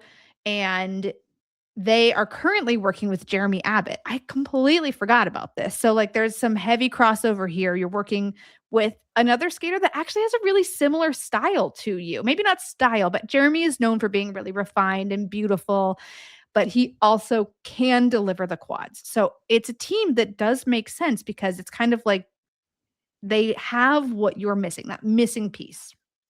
So we end up making the transition to Detroit, and Detroit is really where I feel like you're starting to kind of come into your own as a young adult. You have the social scene of Detroit, which is very skating focused. It's like a heavy, I love the social scene out in the clubs of Detroit, the ice clubs of Auburn Hills. People are in bed by 9 p.m. because they have to train the next day. It's like it's a great like safe space for you to kind of land in. It reminded me of Hackensack, and I loved that. All the energy, all the kids there, like it was great. Yeah, it just seemed like a really solid next step. So you pack up from Toronto, you move down to Detroit. Now this is 2011, 2012 season. I label it as like a transitional season. You're skating to Karo Bushko, Air, Toccata, and Fugue in D minor. Yes. Okay. I'm reading through all of this stuff that you're skating to, and I'm like, what's that? It's genuinely. You some know of this, it. I would know it. I just don't know what some of these are called. Yeah. Okay, let's get into the Grand Prix. Like you said, you love 4th place. You love it. You're at Skate Canada, 4th. The podium, Patrick Chan, Javier Fernandez, Daisuke Takahashi. So now you're also in an interesting position because you're getting beat out by students who also worked with Nikolai. And Javi had just moved to Brian. I left Brian, and then Javi left to go to Brian. And I remember like, oh God, now Javi has Javi has good programs now. I'm being like, what? Like, that's not fair. How did he get those? Because when he started working with David, David really packaged Javi in like such a good way. And I remember being like, wait, what the fuck? This kid? Honestly, impressive. Honestly, was impressive, unfortunately, for me. Damn, that hurts. Okay, but you are starting to really try and push yourself. Skate Canada is the first time that you try a quad in your free skate. So you're like trying to technically push the envelope for yourself. I think it was really bad.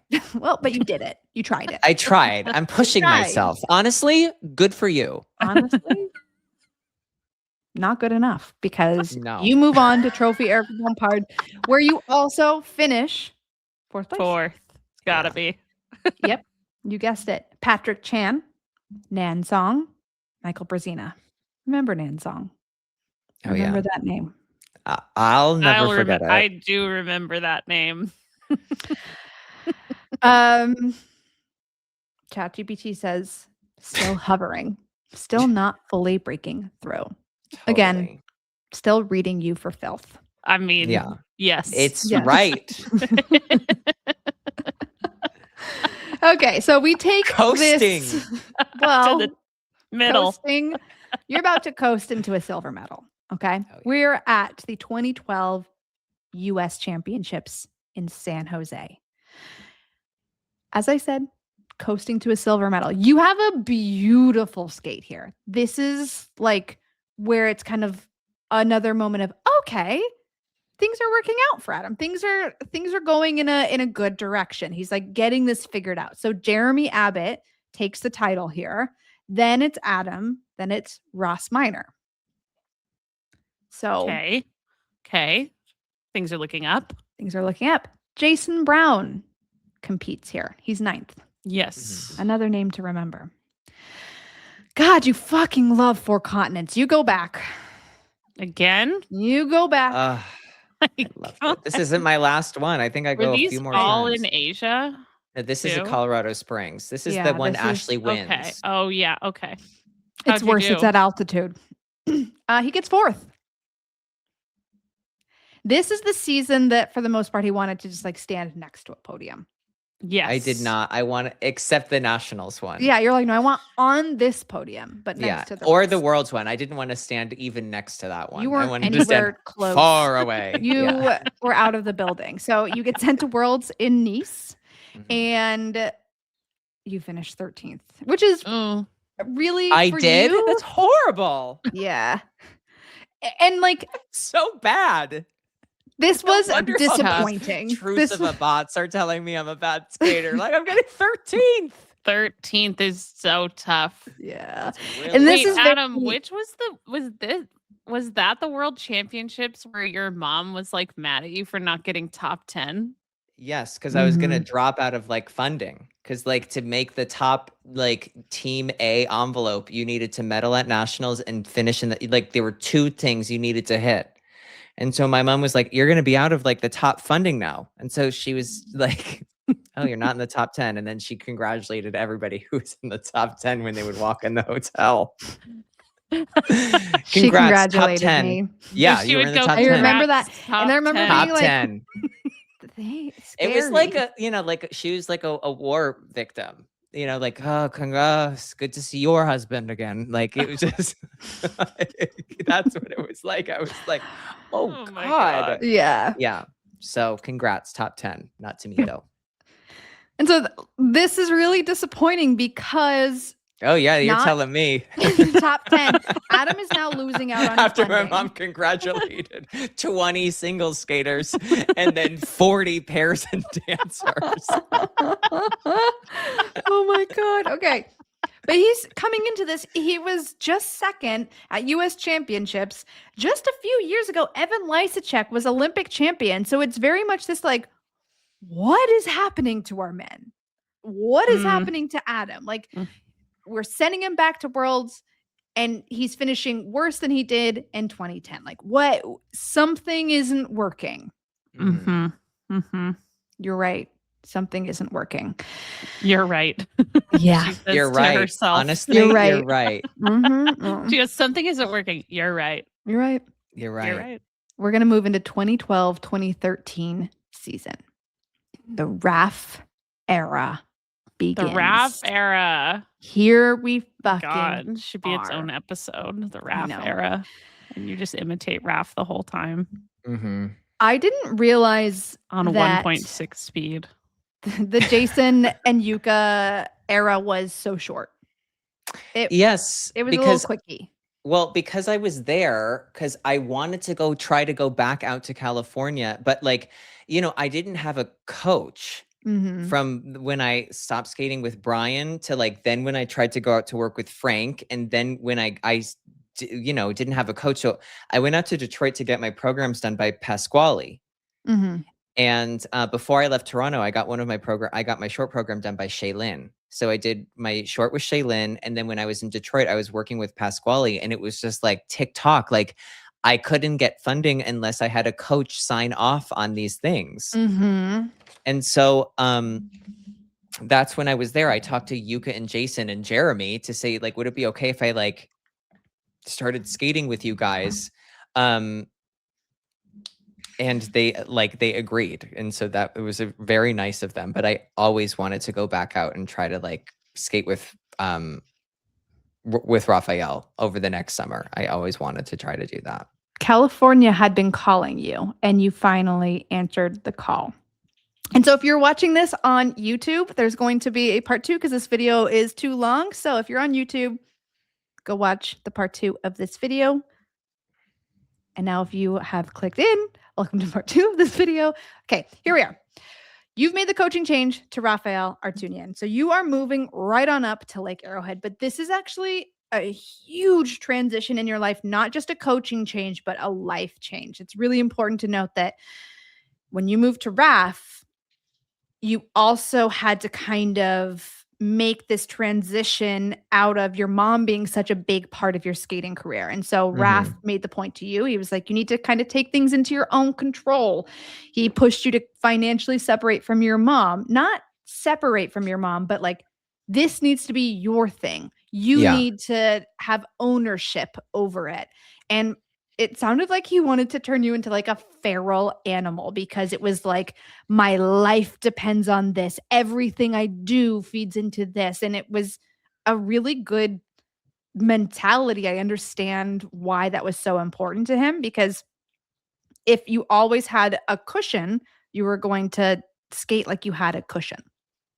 Yeah. And I honestly, it felt like I knew all of the things that my family was doing and my mom was doing to make sure that I could skate. And it just felt like an overwhelming pressure. It was like, I can't feel like I'm letting everybody down, or like I are putting people in these positions, or like whatever. It just felt like a lot of pressure. And Raph was like, no, this, like, if you do well, it's on you. If you don't do well, it's on you. And like, that's a lot less pressure is basically what he was saying. And so, yeah, that was like what I did. So it's like, my mom was like, was not happy about it. But I was like, this is just like, I can't do it this way anymore. Long story short. And so, I did that as I moved out to California. So I'm sure to my mom, I was like, bye, see ya. And which kind of I was. I mean, and because of that, it kind of pushes you to the point where you really have to make it work. So you financially aren't in a position to really support yourself, and you have to just figure it out. This is where the diet of green apples and teas start from your local gym. You are living in Raphael's guest room, basement. Yeah. So like, do you remember his Arrowhead? Like he had had like an attached, like a basement that had a separate entrance. And so, and it was like an little suite. And so I lived like in his basement there. Okay. Now let me look at my notes. How about this? With where we're at, we'll leave Raphael's era to be the part 2. A mystery. Mystery, the part 2, because Sarah's texting cliffhanger. me and it's stressing me out. So I'm gonna let. It's my fault. I do have to work. I have to go to work. I'm so Okay. sorry, everyone. So But I do think it's fun that we enter with Adam jumping off a cliff as our cliffhanger into the depths of Lake Arrowhead. And honestly, you'll have to tune into part Impressive. 2 to find out. Honestly, Yeah. you'll have to come back for part 2. All right. Oh my God. Ashley, you're Lors? doing a great job. Yeah, you're doing a great This is job. fun. And I was It's so I really nervous fun feel- to for listen this. to. I was so nervous for this. I No, feel it's good great. that like that now that you've done like this really long one, and I'm like, okay, there's just a lot of stuff to talk about, so it's easy to make it 2 hours. Yeah. It's There is. there's so much to cover. You have such a cool career and there's so many like coaching changes and This is like the Forrest Gump story. Like we've talked Yes. about him being the Forrest Gump of skating on all our other lores, and now we get to hear the actual steps of how he got involved with every person you've ever heard of. Yeah. in You skating. were Oh yeah. everywhere. everywhere. Yes. And Everything, everywhere I everywhere, was, all at once. somebody was having a career breakthrough. Always. You're someone's lucky charm. It's true. Absolutely. But you'll become your own lucky charm soon. Soon That's enough, right. bitch. Soon enough. He's gonna coast his way to the top. Oh yeah. And honestly, that's everything. That's It's an amazing way to end. Oh, okay. Bye, everyone. bye.